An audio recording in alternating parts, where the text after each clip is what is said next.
Suċċess ieħor għal pajjiżna f'dak li huwa l-qasam ċinematografika.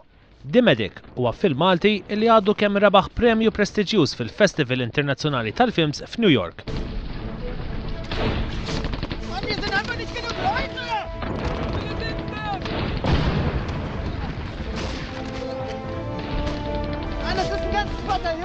Iċ-ċerimonja tal-premjazzjoni se ssir bejn it-12 u 19 ta' April tas-sena d-dieħla f'Los Angeles.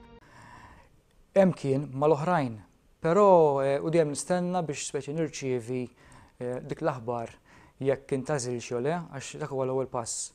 L-ewwel pass mhux li terbaħ l-award, l-ewwel pass huwa li jkun intażel mill-ammont kbir li jkun hemm biex inti dejjem tasal viċin il-finale. U xi titratta l-istorja tal-film The Medic?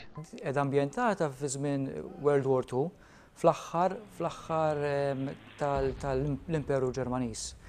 Fil-fatti Mejju 1945.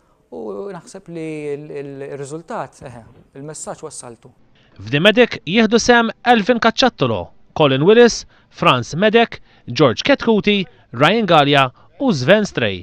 L-ITN Distribution Film and New Media Festival huwa organizzat minn waħda mill-iktar kumpaniji ta' distribuzzjoni tal-films indipendenti magħrufa fid-dinja imexxija minn Stuart Elson.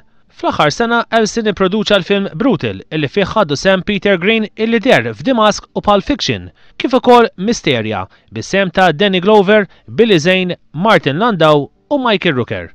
U l-futur se jkun wara The Medic. The Medic ix-xewqa tiegħi kienet li nagħmlu film twil.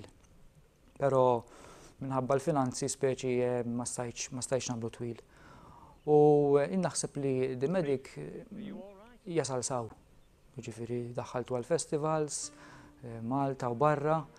Fil-fatt ġa qegħdin nippjanaw jien u l-ħbib tiegħi biex noħolqu storja ġdida, kompletament differenti. Bringt das Schlimmste und Beste in uns hervor.